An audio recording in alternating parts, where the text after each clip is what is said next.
Welcome to GOS Media. I'm Josiah Kim. A family returned home from a weekend at the lake, and while dad and their son were unloading the vehicle, mom and their daughter were inside bringing the house back to life.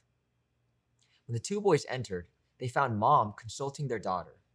She was convinced that the fish had starved to death, even though dad explained she had the fish for 3 years and that goldfish only live about 2 or so years when they live in such a small bowl. They promised they would take her to the pet store next weekend. Satisfied, but not happy, the family gathered around the toilet and everyone said a few nice things about the goldfish before ending the funeral by flushing the goldfish down the drain. The young girl was excited when her parents told her that she was getting old enough to have a little more responsibility.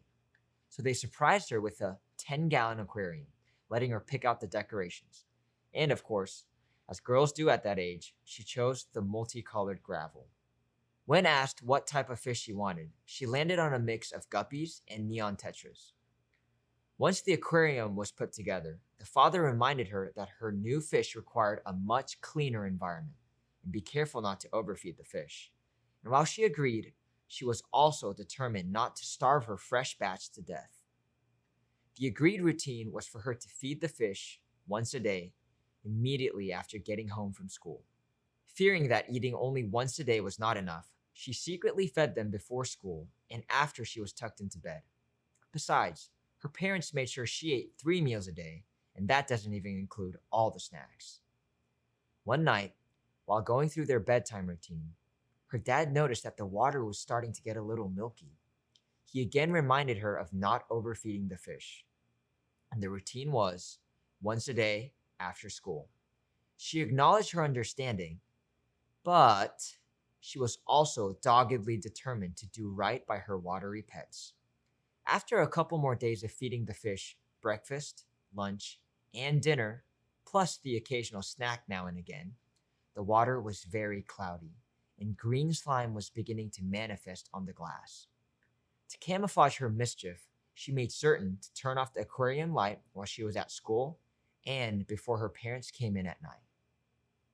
It was only a couple days later that the girl was totally devastated when she came home from school and found her entire school of fish were dead. There's much that could be said about this girl's actions, including her dishonesty, disobedience, and deception. But today, we want to take a look at her motivation. The young lady was well intended, but misguided, resulting in a broken heart for her and irreversible harm to the things she loved. Instead of giving the fish what they needed, her past experience blinded her, so she overcompensated by giving the fish the things she believed they wanted, not needed. Her thinking and behavior are not much different than many of today's parents. There is no greater love, bond, protection, and overcompensation than that between parents and their offsprings. When our children are in a bind, way too often we don't do and say what they need. Rather, we, like the little girl, provide them with what we believe they want. This we do for a couple of reasons. One reason we overcompensate is due to our past experiences. Every generation believes they are the smartest and most sophisticated. And so, when our kids are in a similar bind as we were as a kid, we remember how our parents overreacted. So we underreact and overcompensate because, of course, we know better. Another reason we give children what we believe they want instead of what they need is we want to avoid negative feelings from temporarily alienating our children. Most parents camouflage this insecurity by believing that strict and stout consequences are somehow harmful. Wrong. Ensuring our kids experience uncomfortable repercussions is not something we do to our children, it is something we do for our children. In holding our children accountable, regardless of how it makes us feel, we prepare them to be kind and productive members of society, rather than spoiled brats, the Karens and Todds of the world.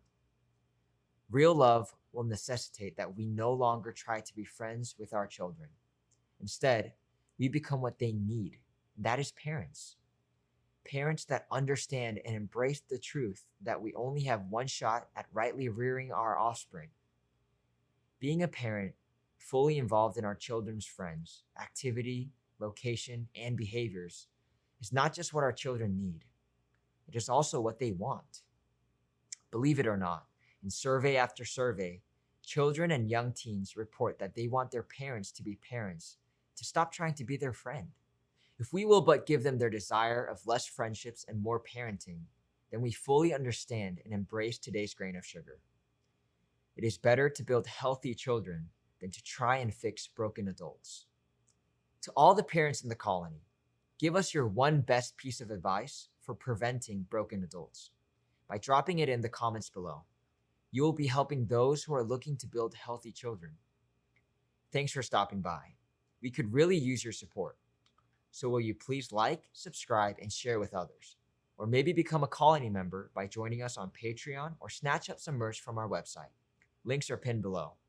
Once again, thanks for tuning in to Grains of Sugar. I've been your host, Josiah Kim.